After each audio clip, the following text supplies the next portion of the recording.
Hemingway. Come on now. We know you can ride. Ready, get set, drop. Up, up, up. Ready, get set, drop. Up, up, up. You give me 20. How many we got? Nice, nice. Here we go. Here we go. Wake up. Let's go. Up, up, up, up. Give me another. Ready. Up, up, up, up. Ready, set, drop. Up, up, up. Come on, guys. Up, up, up, up, up. Good job. There you go, there you go. Let's go. Come on, big guy. Here we go. You got a live one. Come on. That's one, that's it. That's one. That's two. That's three. Come on. Cut the turbo. Lock. Up. Good job. Right there. 28. Oh, it's the time of year that reminds me exactly how far away I was from ever having a sniff at playing in the NFL. The NFL Scouting Combine this week. You can't bench 30 reps, 225? If I got on that bar right now, Brad, I don't know if I could do one. I'd like to do the smaller weights. I don't think I could be the guy who spots him. No, absolutely not. Well, I'd like to be the guy. That guy's fired up. That guy's always fired up. What does it take to be that guy? But yeah, He's the strength coach for the Arizona Cardinals, and they have him do it every single year because he's going to get the best out of you. I like the little wide receiver. I think it was the kid from Missouri. How many you got in you? 60. Maybe you got 18. Power of positive thinking.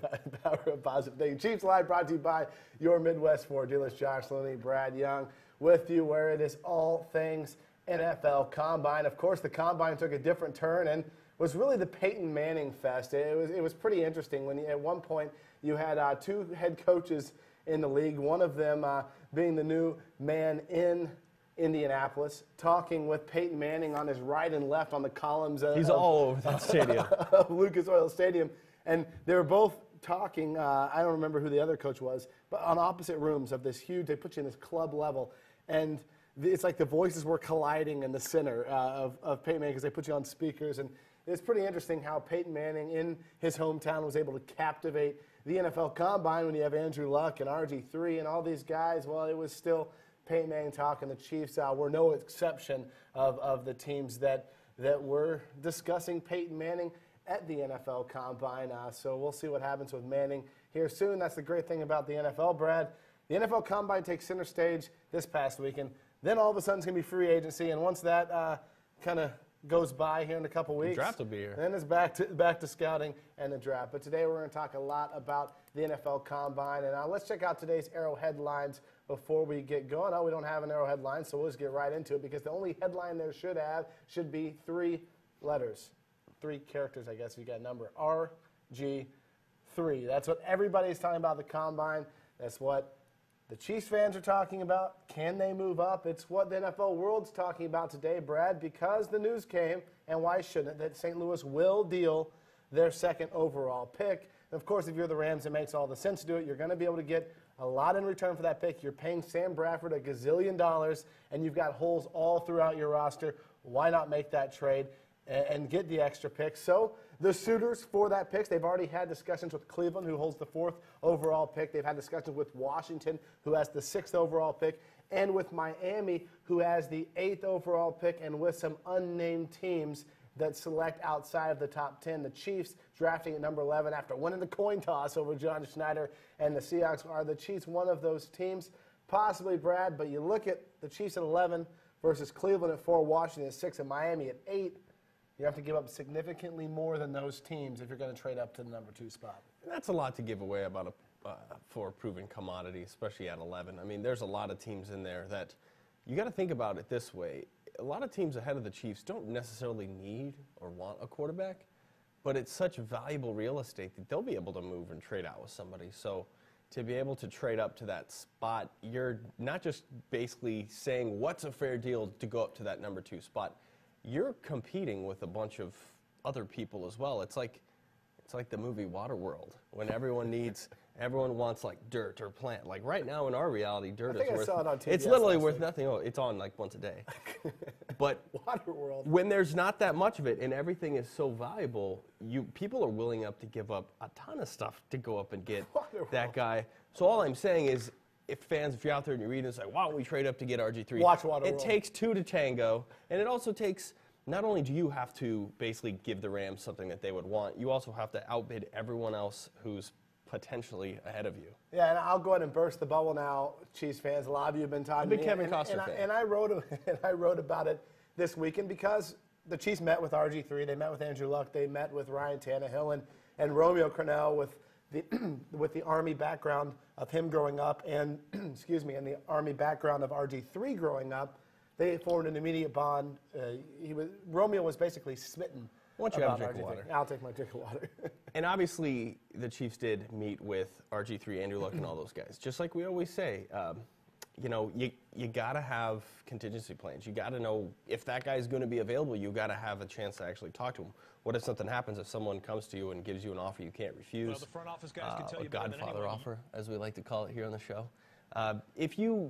If you have a chance that for some reason Andrew Luck falls to number 11, you want to do your due diligence to know that you're drafting the guy, that you actually, you want to know that he is what he is. And you don't just want to watch ESPN and see what Mel Kiper says and say, hey, sounds good. You want to do your due diligence. And they do their due diligence on everybody because on draft day, you never know what's going to happen. Yeah, and I don't think that. So all I'm saying is Chiefs, they don't get too pumped up that they're like, wow, they're talking to this guy, they're talking to this guy. They talk to everybody. Oh, for sure, and that was the point. But Romeo Crennel was smitten about RG3, so it was a lot of people newsworthy and it was worth news. I don't think the Chiefs will make the trade to go up to number 2. I think it'll be too rich. I think that this is a team right now that is not. I think that they're not a team that needs a ton of talent. But they're so thin in the depth-wise, Brad, that this is a team where if you can hit 1 or 2 home runs this draft and build some depth, that this team's set up for the long haul. I don't know if you want to mortgage your future immediately. Of course, RG3 is pretty darn impressive as well. I just think the Chiefs are on the extreme outside looking in, if you want my take on it. And I'm not so sure that number 2 pick will be RG3. I have this theory that the Colts are making everyone think, it's just assumed they're taking Andrew Luck at number 1. And everyone's thought that Andrew Luck will go number 1 for the last year. But I'm not so convinced with the way that the NFL is changing their game and the way offenses are evolving that the Colts don't make RG3 the number 1 overall pick this April. I would say that I would say a lot of teams are smart with how they're thinking. They kind of play their cards close to their vest. Jim Irsay is the guy who plays when he plays poker, he plays with his cards facing the opposite direction. That guy, it's not hard to read the guy, and there's already reports coming out that they're going to take the guy.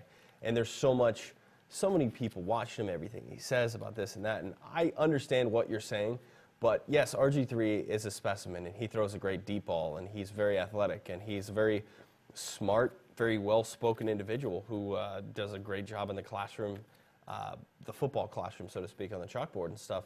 But if you look at Andrew Luck's numbers that he put up at the combine, that guy was not really shabby either. He didn't run a 4.38 or 4.41. I was But surprisingly Andrew Luck impressed. actually beat Robert Griffin on a bunch of like broad jumps, and his 40 time was it, like a 4.6 something, He and was something right- like he this. was right up there. And he's a lot bigger than Robert Griffin is too. So it's not like you've got Robert Griffin who runs a 4.4, and then you've got Andrew Luck who is just not a mobile quarterback, who's not athletic, and he just chucks the ball. No, he's super athletic too.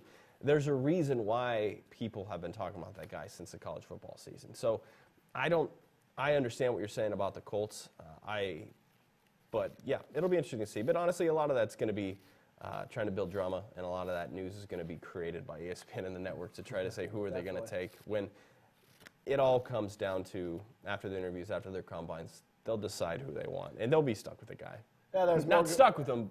They will be. Who knows? Sometimes if decided it's on Ryan the guy. Leaf, Peyton Manning, yeah, you're stuck with him. It depends. You never know what happens. The NFL draft, even with guys like Luck and Griffin, at the end of the day, it is still a crapshoot on how these guys will end up playing at the NFL level. Of course, the Combine had over 300 participants this year, which means there was more than Andrew Luck. There was more than RG3, and that included the quarterback position. Before we move on, into some of the Chiefs' areas of need, be it nose tackle and Dontari Poe and his amazing performance, or offensive line, which has a razor-thin market for free agents, where I personally think the Chiefs will go, maybe if not in the first, I think 2 of the first 3 picks for the Chiefs will be offensive linemen in this year's draft. But in quarterbacks, if you're going to talk about somebody that impressed me, and I wasn't impressed with him at the Senior Bowl, Brad, because I was shocked at how small he was.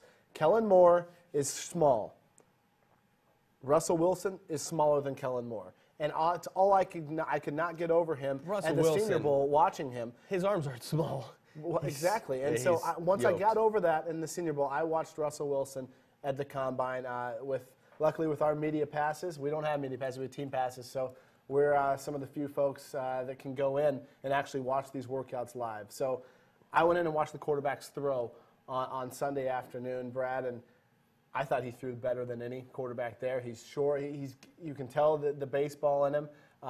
If you can have that guy, if you can mold him out and get him outside the pocket, I don't know. Someone's going to get a big value pick in Russell Wilson late in this draft, whether it's the 4th, 5th, 6th round, wherever he ends up going.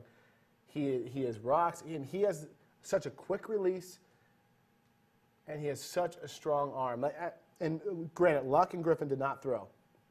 But you had guys like Cousins who drew good reviews at the Combines. You had guys who, like Tannehill, didn't throw either because he was injured. But of the guys that did throw, that second tier of quarterbacks, I said, wow. And he sat down with NFL Network over the weekend and discussed kind of comparisons to another shorter quarterback who has made his way in the NFL, in Drew Brees. Let's hear from Russell Wilson at the Combine in Indianapolis. The 2012 NFL Scouting Combine, we have one winner sit between us. He gets up, and, you want to talk about a remarkable performance, Russell Wilson, first season with the Wisconsin Badgers. You break a whole bunch of records at the school. You take your team to a Rose Bowl. Let's start there, Russell, and what that transition was like for you. One season under Brett Bielema, and you look what you guys accomplished. Well, it really was spectacular. Being able to go to Wisconsin, being in that situation where I could transfer right away because I graduated early, went to a great school in the University of Wisconsin, and obviously played on a great team. The chemistry in the locker room was unbelievable since day one. The guys voted me captain, which I wasn't expecting, but that was a blessing in my life, and we had a great season this year. I want to take you back, being a former Tar Heel, having to watch you year after year tear up my Tar Heels with your play. Talk about the opportunity to play within 2 different systems in college, playing at NC State, playing in the shotgun a lot, then going to Wisconsin, playing in the pro-style offense. How does that benefit you going into the next level? Well, I think that's a huge, huge advantage for me, being able to play in the West Coast style of offense at NC State in the shotgun 70 to 75% of the time, learning all the protections that necessary in the NFL, and then being able to go to Wisconsin, playing under center 90% of the time. Play action, vertical type game, and it was a great experience for me, and I think it proves to a lot of NFL teams that, first of all, I'm a quick learner. I got there July 1st. My whole plan was to learn the whole playbook by July 21st. I did that, did tons of visualization and everything, and then being able to learn that whole offense that quick and be effective, as efficient as I was, I think that helps, and being able to play behind a huge, huge offensive line, averaging 6'5", really, really helps me. You can talk about adaptability, because what that suggests is that you're adaptable. Have there been any conversations in rooms about you potentially being kind of like a hybrid slash type player? Antoine Randall, Seneca Wallace kind of did it coming in.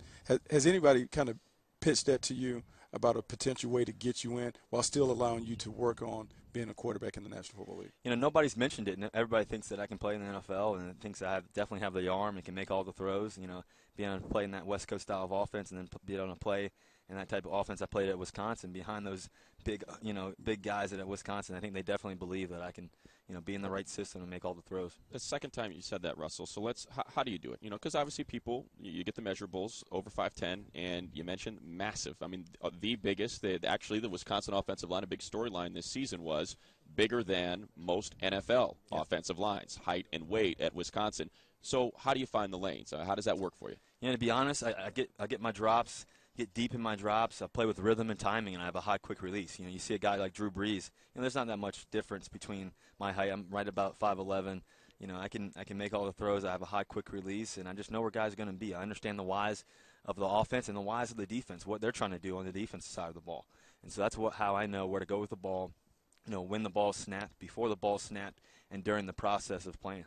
Is that somebody that you look at a lot? Do you look at a lot of Drew Brees because you guys are so comparable size-wise, skill set-wise? Is that somebody that you kind of pattern your game after? Yeah, I watch tons and tons of film on him. I watch a lot of film on him at University of Wisconsin. I tape every single game that he plays, and I just watch the way he works. And I've been training down at IMG with Chris Winkie. That's been a great experience. He's really pushed me and really helped me a lot in terms of footwork and moving in the pocket and doing a lot of different things. And I think that's going to really be a huge, huge benefit for me in the NFL. And Russell, how'd you end up at Wisconsin? Why Wisconsin? How did that work out? I had a lot of teams calling me. You sure did. You had everybody calling you. I had a lot of SEC teams calling me, Pac-12, Big Ten, and I narrowed it down to Auburn, Wisconsin, and I knew that University of Wisconsin was the place for me to go because the style of play, the offensive play calls, the type of team they had, first of all, and then obviously the big offensive line. I knew that was going to be a huge factor for me, and I knew that if I went there, I could be very efficient. And you had an offensive coordinator stick around an extra year because he was so excited, and I believe he left, didn't he? Yes, sir. Yeah. Paul Chryst. Yep, he's now at University of Pittsburgh. He's going to be a great head coach. Yep. He's got a great staff. He's a great human being as well. Last thing for you, Russell, before we let you go, we were watching some tape of you throw the ball, and a lot of people talk about the measurables, but how about the arm strength and all those conversations you had with the front offices, the executives? How often do they bring up the arm strength? Because certainly it looks like you got a lot of zip on the balls out there. Yeah, they definitely like my arm strength. I have huge, huge hands, so that really helps me too. I got long arms, so being able to get the ball over, the defense and being able to throw the ball, deep and very effective really helps me, and just trying to be accurate all the time. Like, you got the guns out. Yeah, gun show.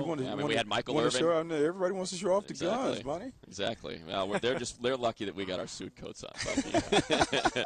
Russell, a great day today. We certainly appreciate you guys so much. It was great to meet you. Thanks, man. Thank you very much. Good luck to you. Appreciate you guys. Bill, outside the chosen two of Luck and RG3, Russell Wilson was the most impressive to me. And you look at his stats last year, get over his height, Brad. He's athletic. He ran the second best timed 40 at the quarterback position to RG3. This is all you need to know about this kid. He threw for 3,100 yards, 33 touchdowns, just 4 picks last year, completed about 73% of his passes.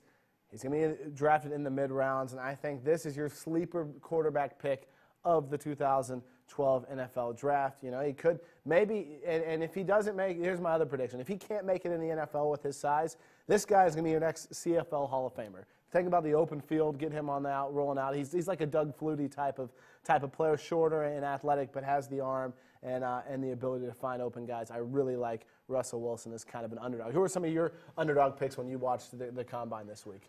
Well, although I wasn't there, I caught a lot of it on NFL Network this weekend, and I was watching the wide receivers and the running backs quite a bit. And I know that the Chiefs' need at wide receiver really isn't quite there, but one guy who really impressed me was Michael Floyd out of Notre Dame himself. Of course, Mike Mayock was on talking about him. He does color for NBC for all of the Notre Dame games, so we had nothing but good things to say about him.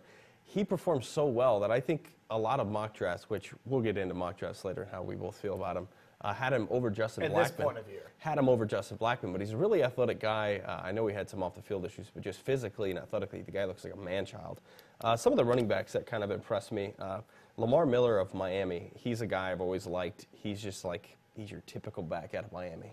Looks like a guy who's going to come out and be a stud. 5'11", 212, guy ran a 4.4, like a 33-inch vertical jump, really athletic guy.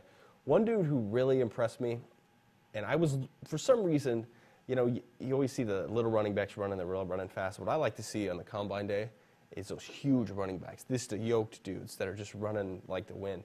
Doug Martin out of Boise State really impressed me. And he was impressive at the Senior Bowl He's as well. just a little guy. He looks like a little bulldog. He's 5'9", about 223. The guy ran a 4.55, put up 28 reps on the bench press. And it was just had a 36-inch vertical jump. The one knock on Doug Martin from a lot of experts are that he's very, very solid, but he doesn't blow you away in one particular area, which kind of reminds me of a lot of guys who have been in the league for a long time. Just very consistent. He's a really good blocker.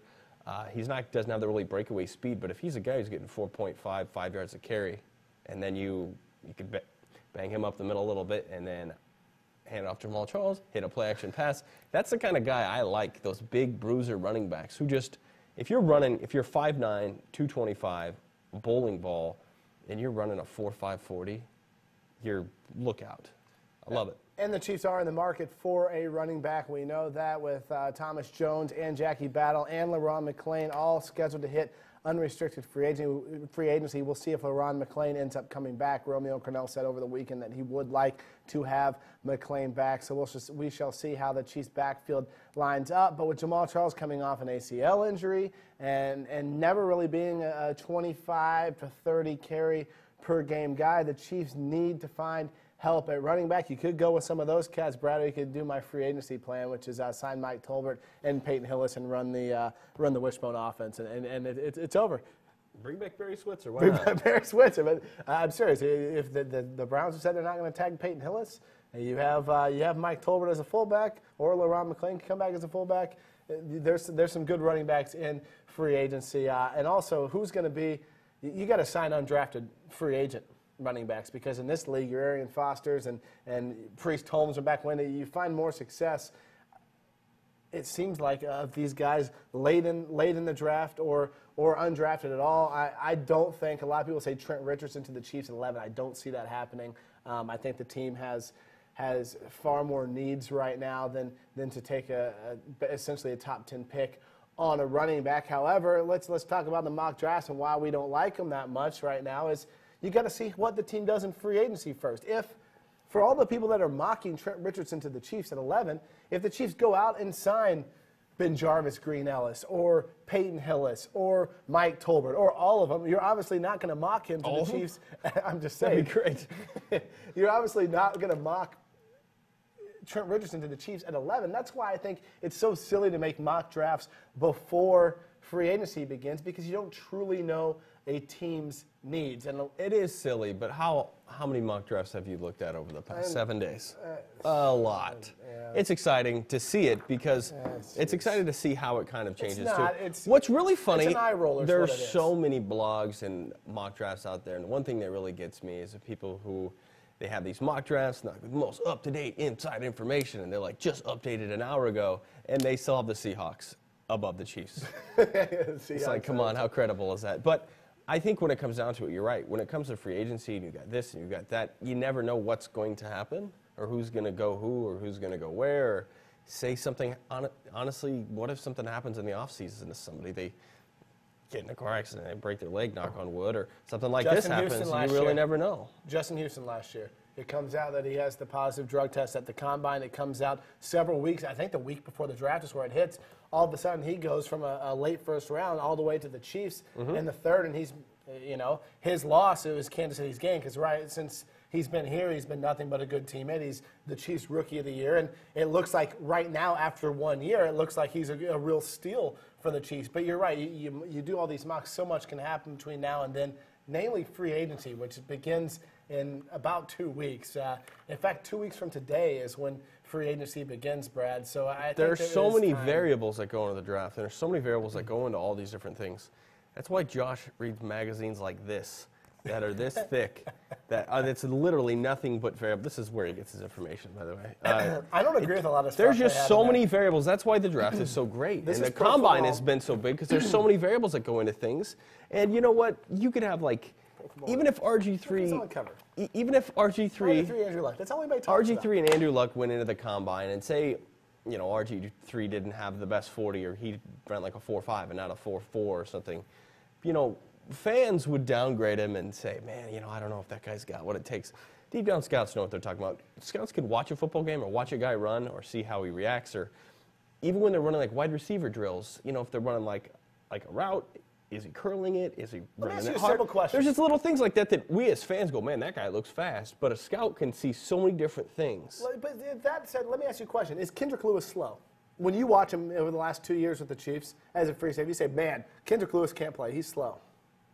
No. Absolutely not. You said, no, what are you talking about? Kendrick Lewis's stock fell because he ran a 4.79 at the combine in 2010, and he falls all the way from people thought he was going to be possibly a third-round pick to the Chiefs in the 5th round. And look what he's done at the NFL level. It's more than just combine workouts, and yes, it does affect guys, especially when they run slower, but you got to go back to the film, and when you watch what Kendrick Lewis is doing, he was still on the board, and the Chiefs said, we can't pass this kid up. The 40 time in look, that, he's a starter. The 40 time in that stuff's interesting to see, but how often are you going to have a defensive lineman running 40 yards unless they're chasing a guy down? Which at that point, is he going to be the first one that's going to get him? Honestly. The only thing, it does measure freakish athletic ability. It does show athletic ability and all that stuff, but I'll go back to just like I said last year as we were talking as we were walking down in the studio today. You could take that with a grain of salt. The pro days and all this stuff are a really big deal too, and I put a lot of stock in what they did during the season and what they do to these workouts. The combine's a nice evaluator. I think it's more for the interviews and all that kind of stuff, and to get their official measurables and stuff, but case in point, Virgil Green. Last year, Virgil Green, tight end out of Nevada, came out, and everyone thought he was going to be the next. I was trying to think of an old. I was trying to think of an old school. He's going to be the next Tony G or something like that. But somebody else like that. Who's the best college? The next Frank Wycheck. There you go.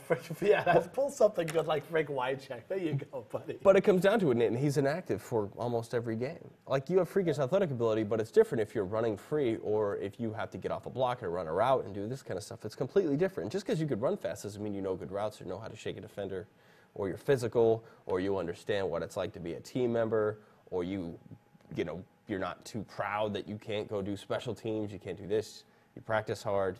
You don't evaluate that by running a 40-yard dash. So, Virgil Green. Virgil Green. John Mackey. That's the guy I was thinking of.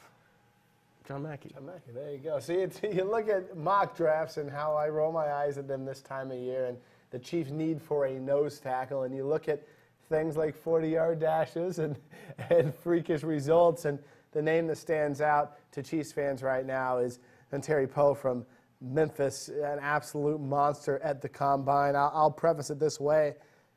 If you're mocking Poe to the Chiefs, and how great would that be? I believe you say, Poe, you have two Poes playing nose tackle for the Chiefs. You'd have the one from Memphis and the sixth rounder last year for Jarrell Poe. The Chiefs fans would have fun playing on those words. Well, one is spelled P-O-E and the other is P-O-W-E, right?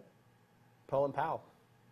We can call him either. Either way, Dontari Poe is probably the top nose tackle prospect in this year's draft. But the Chiefs, if they address nose tackle through free agency, you're not going to mock him to the team at number 11. So as free agency goes through, we'll find out more. Is this a guy who could possibly go to the Chiefs at that number 11 spot? Here's his combine workout. And if the Chiefs don't address nose tackle in free agency, I don't think a lot of fans would mind having this guy on their team. He also checks off in the interview room. And Warren, the only thing I didn't like on tape is I counted him on the ground 7 times against Mississippi State, and I think he drops his head and loses the football sometimes. But that's all about coaching going forward. That's all it is, Mike. All of us need coaching coming out of college. We're wrong. There he goes. Look at this kid running, Yeah, 346 pounds. You kidding that me? looks so good, doesn't it? You kidding me? Smokes. Oh, goodness. Dontari Poe. Nick Perry, by the way, ran a 4.5 flat with a 1.57 10-yard split. And we take a look at Dontari Poe's 4.8. No, he didn't run 4.87 at 346 pounds. Yeah, he did. What was his 10? I mean, he's going to beat some linebackers and safeties with that time. Are you kidding me? Our hand look at time. the guys. Look at the butt and the thighs. And Yes. are you kidding me? 4.87. 170, Rich. All power. I'm sorry. I'm getting all excited. No, you shouldn't. I'm You beside shouldn't. myself. Look at that. One of the most intriguing prospects here. Tell us a little more about him as we watch him go through his second 40. You know, a term we use in scouting is called square. And if you want to define what square is, there it is right there. That's square. Square's good? Square's really good. Square is good. It's like, you know, that's a refrigerator that can move right there. And so you want that. And he's going to eat up blocks, and he's going to be able to get that. His lower body is where we get, you know, we marvel at the bench press. And the bench press is nice drill. I think it really determines work ethic. It doesn't really determine what happens on the football field. But that butt, now, you know, that's where you get your power from, to be able to power clean, be able to explode into people. And when you have that kind of lower body strength in that area where you can really generate power in what I call one-step quickness, those are things you've got to have. And ultimately, you generate that through power. Power equals speed. 6'3.5", 346, 4.87 in his first try unofficially for Dontari Poe. I worked for a man that he used to sit right down there, right by the start. He would have been going out of his seat seeing this guy run up and down. Unofficially 4.94. And Dontari Poe, one of the real stories here this morning as we watch defensive linemen. Well, definitely impressive. We'll have to see what the Chiefs do in free agency. As I said, there's a number of veteran nose tackles out there that could be significant additions for this team. And with a developmental player in Jarrell Poe, you wouldn't think the Chiefs would draft Dontari Poe at number 11 if they find a starter, at least more than a one-year stopgap in free agency this year. Right now, Jarrell Poe, who played just 7 defensive snaps all of last season, and Anthony Toribio, who spent the entire year on the practice squads, are the team's only nose tackles. Kelly Gregg, scheduled to hit unrestricted free agency and pondering retirement this year. So we'll see what the Chiefs do there, but Poe is definitely a possibility for the team at number 11. I also liked Alameda Ta'amu out of Washington as a possible pick for the Chiefs, maybe in the second round. We talked to him at the Senior Bowl, and another nose tackle prospect I like is Lonnie Fungupo out of BYU. He's a guy who would be around in the third. So if the Chiefs don't address nose tackle in free agency the way you think that would be an immediate starter, I would project them to take a nose tackle in one of the first 3 rounds, which those are 3 guys that I really like. On the offensive line, really the thinnest part of free agency. Most every free agency rankings that you have of offensive tackles, Brad, and there's some strength with guys like Carl Nix and the interior linemen in free agency, but as far as the tackle position goes, almost everybody across the board rates Jared Gaither as the number 1 available unrestricted free agent this year. And Chiefs fans will roll their eyes. He could have been here. At the end of the day, Jared Gaither is what he is. He's Jared Gaither. And that tells you how thin the market is at offensive tackle. I do the 30 free agents in 30 days thing on KCChiefs.com, and some of the tackles I put out there, people are rolling their eyes. Wow, we don't want him. Guys like Demetrius Bell for Buffalo. Bell is far and away. He's either the number 1 or 2 guy, depending on who you ask, in free agency, and he was a project up until last year, and he had an injury-shortened season. Vernon Carey is the top 5 on a lot of people's list from Miami, and he played guard last season. And it's because of how he played at right tackle in 2008, 2009, and 2010. It has that ranking, which, when you take all of that together, if I had to mock a draft right now with what I know is available in free agency, what I know the Chiefs' needs are, I'm going to mock an offensive lineman to the Chiefs in the first round based on all the above. I think I've been projecting the Chiefs to address offensive tackle in the last 2 or 3 drafts, but I really think it's a perfect storm for taking a lineman, and knowing Scott Pioli, we could see a trade down, into from 11 to 18 to 19 to 20 and get a tackle in that range, and then you pick up an extra pick and you can bring in more linemen. I think it's this year, Brad, I think it's going to be an ugly draft for the Chiefs, and I don't mean it in a way it's going to be a bunch of busts. I mean, you're going to see a bunch of non-sexy names of big uglies. You're going to have nose tackles. You're going to have guards. You're going to have offensive tackles. It's going to be the big ugly guys. It's not going to be the speedsters. That's what my junior high football coach used to call the O-line, the big uglies. The big uglies. Get moving, push the sled. But it's the same. I agree with you, and I just don't think it's the Chiefs that are going to be thinking that way.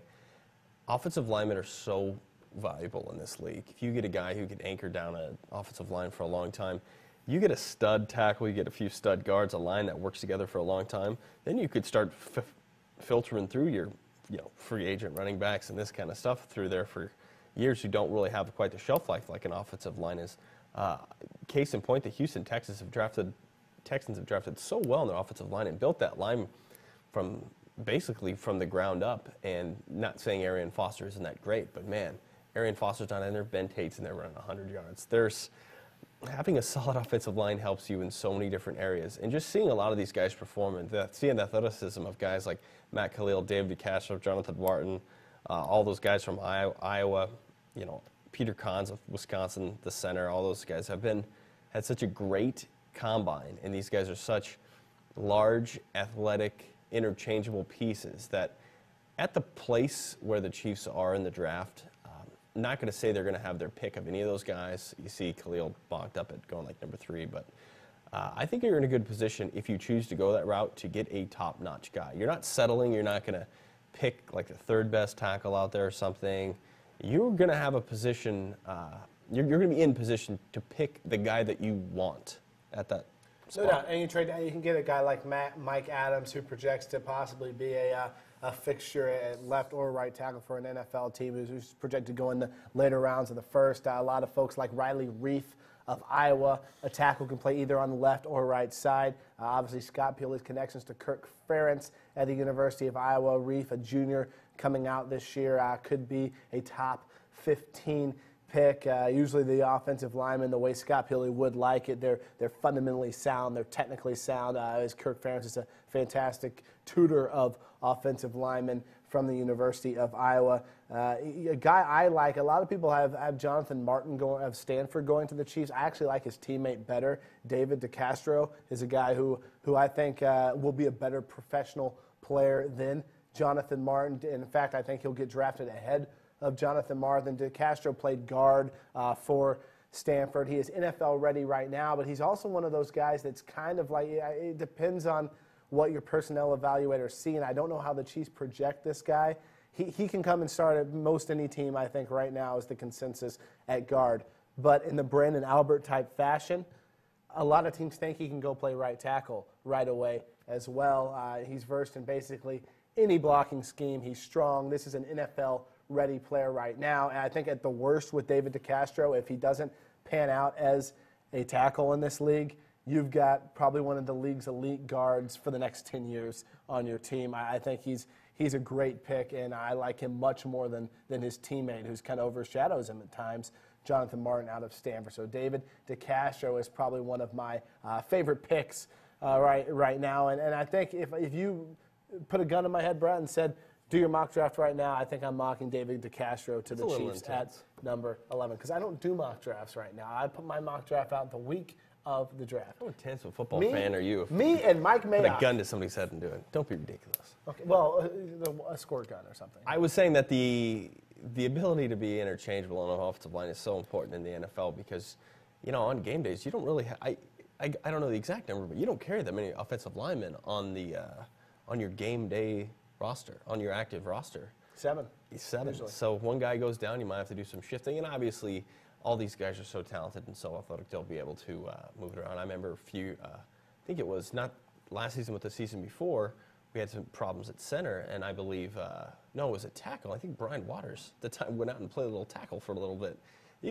These guys could literally interchange and play everywhere, and the offensive line coaches and offensive staff has them prepared. But knowing going into it that these guys can be interchangeable, they can move from a tackle to a guard, and say they play tackle in college, come down and play guard in the league, and then something happens, or they want to test them out at tackle or something like that, they have that experience. And it's so valuable to have a core group of guys that have been with each other for a long time. That's why it's so important. People always say, let's go out and get this free agent, let's get this guy, and get this guy. I think of any position, the offensive line is important to build them through the draft, is because then you've got a core group of guys who have been together for a long time. And I think they're going in the right direction with that, guys like Rodney Hudson and John Asamoah and Brandon Albert. These guys, you add a few more pieces that these guys are going to be there. They're going to be mainstays for a long time. And you know what it's like to have mainstay offensive linemen here in Kansas City. That's when you get your guys. Yeah, that's when you start running the rock. It looks like it's Rodney Hudson's time to start at center. Scott Pioli said over the weekend that Rodney Hudson was ready to be a starter at either guard or center. He actually played guard mostly last year. Projected to be the heir apparent to Casey Wigman at center. Still, you need to find some depth behind Hudson if he is going to be your starting center. But also the reason, Brad, that I think the Chiefs are going to have an ugly draft, so to speak, and you could see two offensive linemen in the first 3 picks or two offensive linemen in the first 4 picks in that first half of the draft, is because look at the way Scott Pioli drafts. He drafts for future. What's going to happen in 2013? Brandon Albert is set to become an unrestricted free agent in 2013 after the 2012 season. Of course, the Chiefs, who knows, they may try and sign him to a long-term deal, but they're always trying to stack for the future. So I went to the Combine, and we took a little, if you looked on KCChiefs.com, we took a little different view this year. I tried to talk to media types. I tried to talk to our scouts. We did a different feel than talking to a million different prospects as we have in the past, because I'm not going to break any new ground with those guys. And you're going to see that I wanted some footage that fans could come to KCChiefs.com and not get anywhere else and not read anywhere else. But I did talk to 2 players there that I think will be offensive linemen available to Kansas City in the 2nd, third or fourth round. And two guys I really did like. One of them's name is James Brown, not the King of Soul, but the offensive tackle, not the left the host tackle for CBS. not the host of CBS either. The other one. The offensive tackle from Troy. This is a guy who's very coachable. He's extremely athletic, extremely talented, but extremely raw as well, and not extremely raw like a David Mims raw. I'm talking like a raw as in top 3 rounds raw. And with good coaching, which I think Jack Bicknell, I talked to him last week, I'm really impressed with the Chiefs' new offensive line coach, Jack Bicknell Jr. I think this guy can be a huge value pick in the draft, a guy who can be a starter in this league on the left or the right side with the right amount of coaching. He has all the physical tools. He's coachable, solid football character. So I talked with James Brown out of Troy at the NFL Combine. Here's your introduction to James Brown. We're the 2012 NFL Combine with Troy offensive lineman James Brown. And James, I guess I should first ask you, what's this whole experience like for you? It's very, very different. You know, you can talk to a lot of people, you know, hear the pros and cons of your craft, you know.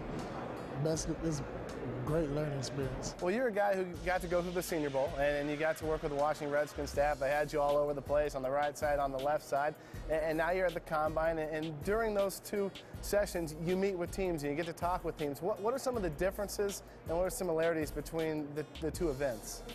They're very similar, actually, you know, except for we're not going to be playing a football game here. You know, that we're going to be testing. The only thing I say is different is location. That's the only thing. When you get in the room with these coaches and scouts and GMs, I know it can probably be intimidating at times, but what are some of the things they ask you, and do they catch you off guard at times or try to catch you off guard? They haven't really caught me off guard with anything. They've been asking, you know, the basic questions, you know, about family history, background, things like that, you know, ask about, you know, what are your strengths, weaknesses, things like that. Did they give you feedback as well? Have they told you some things you need to work on, some things they like about you at the next level? Definitely. I've been told I need to definitely work on my technique. Technique has been one of my weak points. I have to work on my base. My base has been a little narrow. I have to get that worked on. And I basically got to get stronger. I'll give you one more here. Do you want to be labeled at the end of this thing as one of the dancing bears, as one of the old linemen who can move around on his feet pretty good? I've been known to be one of those guys, but I guess only time will tell. Have you ever seen the dancing bear? No. Yeah, neither have I. Maybe you'll be one. All right, man, take care. All right, good luck to you, James. Can James Brown be one of the dancing bears? We will see. I also talked to a guy named Matt Reynolds. He'd be a 26-year-old rookie out of BYU. Took some time off to go to Europe for his Mormon mission, but he's got a brother who plays for the Eagles right now. His father was drafted by the Steelers. He's got the pipeline. He's extremely mature, and he was the rock of that BYU offensive line at the left tackle positions. A lot of folks think this guy could be an eventual starter in the league. Again, with coaching, he's got strength. He's projected to go somewhere in the 3rd round, somewhere in the 4th round. This is another guy I think as the Chiefs try and build their offensive line would be a possible candidate for them. Let's meet Matt Reynolds out of BYU. Josh Lynn along BYU offensive tackle Matt Reynolds. Matt, 26-year-old rookie you'll be. Tell us about your story and your path to the league. And my story starts off, I guess, with my dad. My dad played at BYU in the 70s, went on to play for the Steelers, played a little bit for the Eagles. Has been coaching at BYU for about 27 years, 28 years. And then my brothers all grew up, played football. The 2 older brothers went to BYU. I went to BYU. My little brother's still currently there. And then my older brother's currently with the Eagles right now. So just a long history with football, long history with BYU, and so to be able to be at this point now is a big deal for me. With that family pipeline, what are some of the things your brother and your father have told you about the whole process of getting ready for the NFL? Oh, they've taught me a lot. They've told me what to expect, what to do, things to say, things not to do. They've really gone through step by step things to make sure that happen, how to take care of myself, who to meet, who to talk to. So they've really done a good job of just trying to make sure that I feel comfortable with everything that's going to happen. You said you'll be 26, so what'd you do for your mission? I went to Germany on my mission, so Germany and Austria. So I spent about half my time in Germany, about half in Austria. What were some things you did while you were in? We did a lot of stuff. We helped out a lot of the members of our church that were there, and we did some proselyting and some community service type things. When you're talking to these NFL teams, what are they telling you about your prospects, and whether it's right tackle, left tackle, where you kind of fit in? You know, I haven't really heard anything definite. I've had questions about playing right tackle, questions about playing guard.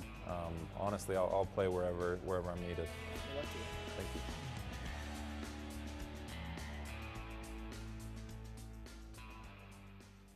Just a couple guys to keep in mind as the Chiefs prepare for the NFL draft. I don't think free agency will change things this year on how I feel about this being an ugly draft for the Chiefs and offensive linemen, multiple offensive linemen going to this team early on draft day in the first 3 to 4 picks. I would not be surprised to see up to 2 offensive line chosen for the Kansas City Chiefs. You look at some of the other positions of need as we'll go forward and move forward depending on what happens in free agency. I think safety is a big position of need for the team. People say, what? You got Eric Berry, you got Kendrick Lewis.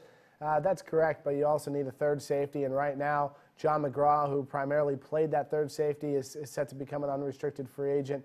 You've got Savvy Piscatelli set to become an unrestricted free agent. Rashard Langford is not under contract for 2012, which essentially leaves you with Kyle McCarthy and Donald Washington behind Berry and Lewis on the roster right now. And then you go ahead and put the asterisk by Berry and Lewis, who we won't see doing much work this offseason. Lewis had surgery in January to repair a torn labrum in his shoulder. The Chiefs will ease him in to OTAs when they open up in May and go into June. I would doubt you would see much of any team contact from Lewis, and I would expect a slow go from Berry as well, as you don't want to rush back some of the playmakers like Barry Charles and Moyaki too early. So just like running back has some needs to fill up the depth, I think safety does as well, and I think in both of those spots you need a guy who you're comfortable stepping into a starting role, whether that's through free agency or the NFL draft. Tight end, throw it on that list as well. The Chiefs are becoming a better team all around, but as you talk depth, and that's really what you've heard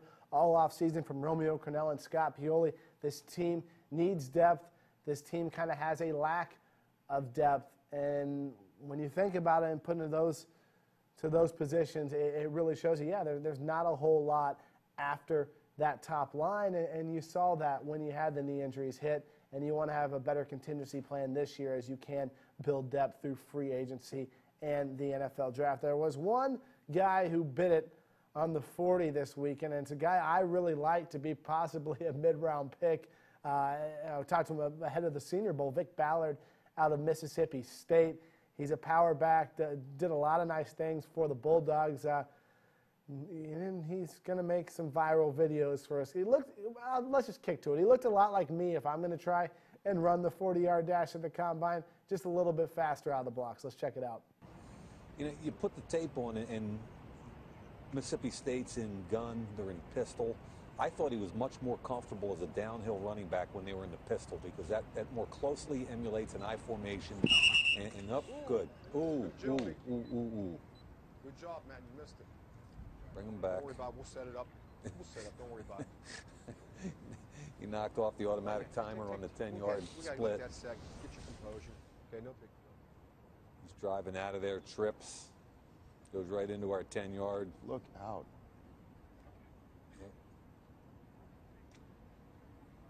But, ooh. So as you can tell with first off Ballard, Vic Ballard, he's going to go in the NFL draft, and he has better footwork than that. I think it sounded like he false started or something, and the beat kind of startled him, and he stumbled forward. But that was kind of the funny moment, the combine bloopers, and you'll see that one for years to come. But you can tell I'm a big believer in free agency setting up the draft, and really you can't truly know what a team is looking for in the first round until free agency has begun, which is why I talked to Adam Kaplan, who's a free agency and draft guru at the NFL Combine. You might have seen the interview posted over the weekend on KCChiefs.com. That was about half of the interview. I spoke with him for 10 minutes. I wanted to put the entire thing on Chiefs Live. I thought it was a little bit too long to go on its own on the website, but I think for this show, he has some great takes on all positions, whether it be nose tackle, whether it be offensive tackle, quarterback, all sorts of positions for the Chiefs, running back, and he'll give his opinion on guys that are available in the draft, guys that are available in free agency. And now let me preface this before I get to it. He'll say something about Matt Castle's hand injury and how it's a bad injury. After we got done taping, he goes, oh, man, I drew a blank. He confused Matt Castle's hand injury with Matt Schaub's of the Houston Texans. So he's going to tell you that Matt Castle's hand injury is really bad and it takes a long time to come back from. That is Matt Schaub's injury. Matt Castle has actually already started his throwing routine. So go ahead and preface that in his comments towards Castle. But besides that, Adam Kaplan gives an in-depth and detailed look at free agency versus draft for the Kansas City Chiefs. Let's take a look. Josh, looking at the 2012 NFL Combine alongside draft and free agency guru Adam Kaplan. I'm going to start with the biggest name in free agency today, and he goes to Kansas City. Stanford route, your thoughts on the signing? Yeah, I think, Josh, when you look at it, first of all, guys like that don't become free agents very often. It's just a weird deal because he was a street free agent. The Raiders released him. It was all about his contract. It had nothing to do with the way he played. It was that he had a contract that was grossly, let's put it, out of whack. And he's not the only one. And the Raiders are in the same division as the Chiefs, so we know that. The bottom line is that he became free, and the Chiefs competed against several teams, but he decided to stay in the division. And I expect him to start. I don't think there's any question about it. With the contract that he got, he's not coming to be a backup. You like the signing, and were you surprised with that signing? I was, because the Chiefs play man in zone, but he's a man cover corner. I mean, the Raiders are really Al Davis always said we're playing man. This way we've played it all, every year. They're going to play man. Stanford route only played man, so it's going to be an adjustment. We'll see how he fits in within the scheme. But the fact of the matter is, he's big, he's fast, he's smart, he's physical, and when you play man, you're out on an island, so it's not like he hasn't been targeted before. So it's a good signing. It did surprise me that it would happen that early. The knee-jerk reaction in Kansas City is routes arrival signals Brandon Carr's departure. Scott Pioli comes out and says, well, not so fast. We'd like to bring Brandon Carr back. How difficult do you think something like that It's going to be hard, because I originally, someone asked me on Twitter, okay, what do you think? Does this eliminate Carr? And I thought, well, I didn't know the contract then, so I figured he only signed a one-year deal. But he signed a pretty lucrative 3-year deal, so that tells me it's going to be very difficult. Not impossible. I mean, Brandon Carr's a young guy. He's going to want a deal that's market value, and market value is not going to be, I can tell you, $3-4 million a year for a guy like that. So it's going to be hard. It's not impossible. The Chiefs have a ton of cap space. You don't really walk into free agency like this and having a lot of money, but the Chiefs do, and it's going to be an exciting time, I think, for Chiefs fans, because Scott Pioli's got a lot of money to spend, and there are a lot of good free agents out there at a lot of positions. It just happens to be that some of the positions the Chiefs could probably be a little stronger in, that those guys are going to be out there. Another big name in free agency for the Chiefs is Dwayne Bowe. Would you guess, if you had to assume here, is he going to get tagged, or do you think they can maybe work out a long-term deal before March 5th? Yeah, I think the Chiefs would be smart not to tag him. Now Scott Pioli will make that decision and say, if it's not going anywhere, if him and Todd France, who's Bowe's agent, I think, if they're not even close, I think that he could do it early in the March 5th, but it would behoove them to wait till March 5th. And despite what the fans think, teams don't like to use a franchise tag because it's, number one, it's guaranteed money. In this case, the tag is, I think, around $9.4 million, and that's a detriment to your cap. I mean, it's fully guaranteed for 1 year. You'd rather sign him to an extension, lower his cap number. So I think if they have their druthers, they'd rather not use the tag, and that's, again, you'd like to take it all the way up to March 5th. Chiefs fans refer to as the Big Three: Carr, Bowe, and the third one is Kyle Orton, who may have some opportunities. The Chiefs want Orton back. Him and Matt Castle got along very well. Of course, with the free agent market for quarterbacks, that may not be a possibility. What are your thoughts on the free agents available and where Kyle Orton kind of fits in? And I'll be honest with you, Josh. Looking at my rankings, you go to the sidelineview.com and you can see them. It's pretty bad. Kyle Orton's going to get a job out there, and he may be able to go somewhere else to compete for a starting job. But honestly, Matt Castle's coming off a serious injury. That displaced Lisfranc sprain is bad. That's a 6-month recovery. I've covered that injury for 10 years. Deuce Staley, the Eagles had it. So that was the first time back in, I think, 2000 or 2001 that I covered that injury. And when you come back from that, that's a big-time rehab. Now, he's not a running back, but he's got a long rehab ahead. I think the Chiefs would be smart to bring him in, because when you look at the list that's out there, and I know the Eagles are probably going to sign Trent Edwards, there's really no one out there. So I think that, but Kyle Orton's going to have his opportunity out there. He might be able to compete for a starting job somewhere else, but I think if he went to Kansas City, I think that job's got to be wide open. Who are some of the other top guys out there? I mean, you look at some connections. a guy like Chad Henne is going to hit the market. Brian Dable's now in Kansas City. He was drafted by Bill Parcells, who's the father-in-law of Scott Pioli. There's some connections there. David Garrard's out there. Who are some of your favorite veterans of starting? Here's the problem, Josh. David Garrard's coming off a serious injury, okay? He had surgery, so you have no idea how he's going to do. Vince Young is out there. Vince Young had a spotty performance with the Eagles, kind of up and down, and it was tough because he had to learn the West Coast offense in a matter of like 3.5 weeks. I like Chad Henne. See, I've always been a Chad Henne guy. I think if you manage him well, because he's shown at times he can play very, very well. The problem with him is the inconsistency, the bad mistakes, the mental errors. I think if you manage him well, I think he's another guy. But I think Kyle Orton, I mean, he's proven you can win with this guy.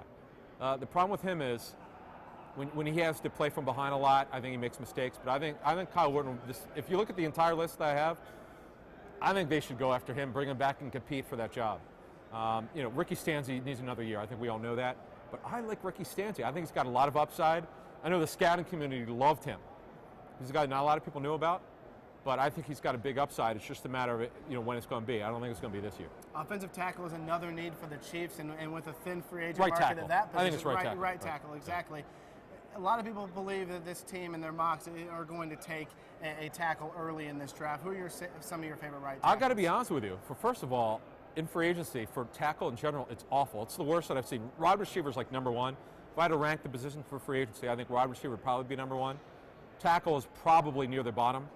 I agree. I think it's got to be the draft. They're not going to get Khalil. He's going to be a left tackle. You could forget that. I think it's better later in the draft. See, the thing is, you could get a journeyman type. It could be a stopgap for 1 year and bring along the developmental tackle. There's some guys later in the draft, 2, 3, and 4, but I don't think there's going to be anyone probably where they're picking. Where were they picking, by the way? It's going to be determined on Friday morning. Oh, that's right, the coin flip. The coin flip, so it'll be 11th or 12th. And is that too high? Scott Pioli likes to move back in the draft, so you can maybe see that happen once again. Maybe take a tackle later in the first round or get some more second. And you know what? I know Justin Houston was a great story.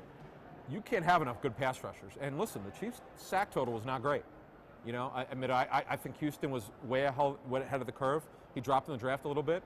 Getting Hali back is huge, but they need more guys. I mean, the kid, what is his name? Studebaker. Studebaker. Former Eagle. Former the Eagles. In fact, I remember, it's a great story. Everyone knows in Kansas City, but they need more guys. I think that's a position where people need to look at that, and they probably need to add more pass rushers. And I'll say if Carr leaves, they need depth, but I think Arenas is a guy who's coming on. Safety has been a revolving door for them. But Eric Berry, losing Eric Berry was huge. I mean, it's a shame. When you lose, 3 out of your top 4 young players. I mean, Charles, Moeaki, who I love, and you lose Berry, you're just not going to overcome that. Now, getting these guys for what we would call a full offseason in the new CBA, Josh, getting those guys back is going to be huge. I look forward to that, and we'll see. But the Chiefs have some questions, but I think with Crennel, I like the way that they closed the season, especially defensively. The players love him, coaches love him, and he's got a chip on his shoulder. He did not, I know personally, talking to people who know him, he hated the way it ended in Cleveland.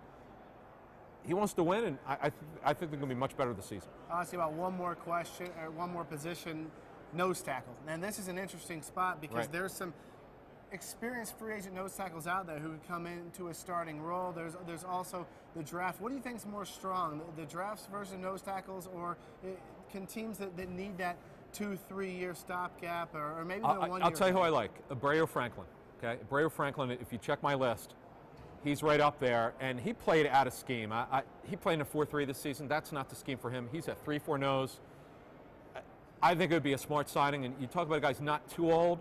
I think he would be a good guy to have for 2 or 3 years who could start, and you could bring along a guy like Te'amu, who I saw at the Senior Bowl. I thought he was terrific.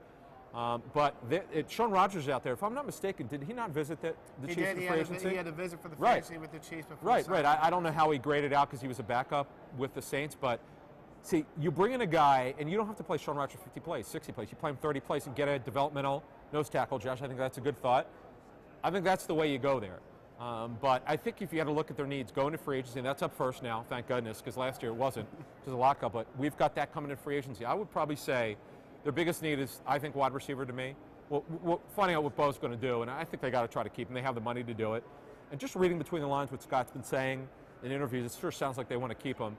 John Baldwin, bringing him along. He's got to, he had the thing before the season last year. You got to get him on the right track, and I think he's a kid who wants to compete hard, and he's a big-time talent. Preston's coming along there. I think he's more of a slot guy. They need depth. I mean, they need add probably 2 receivers, even if they get Bo back. I think they need to add 2 receivers. And I think right tackle, as we talked about, is another one. And honestly, Tremont Charles is coming off an ACL injury. You really have no idea, no matter what people are saying, how he's going to be. They got to figure out who the number 2 back is going to be. And you, as we know, you're one injury away from being that guy, so they got to figure that out as well. Adam Kaplan, one of the best in the business, covers all 32 NFL teams. He knows free agency, he knows draft picks, and says a lot of the things we've talked about on this show before with the Chiefs. Obviously, he's a big Kyle Orton guy. Thinks the Chiefs' best situation to provide competition for Matt Castle and competition for this team is to re-sign Kyle Orton. The Chiefs will try to re-sign Kyle Orton. As you heard Adam say there, it's a thin market for quarterbacks, and he may find a lot of options on the open market this year. We will find that out come March 13th and later. But over the next week, we're going to find out a lot more about the Chiefs' situation heading into free agency, because the Chiefs have until March 5th, that's next Monday, to franchise tag someone. And we believe that if a long-term deal is not struck with Dwayne Bowe before March 5th, you will see the Chiefs franchise Dwayne Bowe, which would then obviously put more pressure on the team to sign Brandon Carr to a long-term deal before the start of free agency, which would be difficult, especially with the Dallas Cowboys coming in, saying that they're planning to go all in to obtain either Brandon Carr or Cortland Finnegan. But the Chiefs are able, before Monday, to strike a long-term deal with Dwayne Bowe. Then you could possibly see a franchise tag placed on Brandon Carr. What would that mean? Would they play with Brandon Carr and give him the $9.5, $10.5 million around what it is for the franchise tag in 2012? Or would it be a tag him and try and trade him to a team like the Dallas Cowboys and get picks back in return for him, such as the New England Patriots did when they tagged Matt Castle and traded him to Kansas City in 2009? Lots of things are going to happen and shake up that shape the way the Chiefs head into free agency, and that's going to happen before our next show next Tuesday. So keep an eye out. Still, a lot of things can happen here as the Chiefs prepare for free agency. The tag window ends on March 5th. February 20th through March 10th is your tag window. That ends on Monday. We'll find out a whole lot more coming up. Thanks for joining us for another Chiefs Live, brought to you by your Midwest Ford dealers. It's going to be an action-packed offseason as the Chiefs prepare to play football for the first year of new head coach Romeo Crennel. We'll see you next time.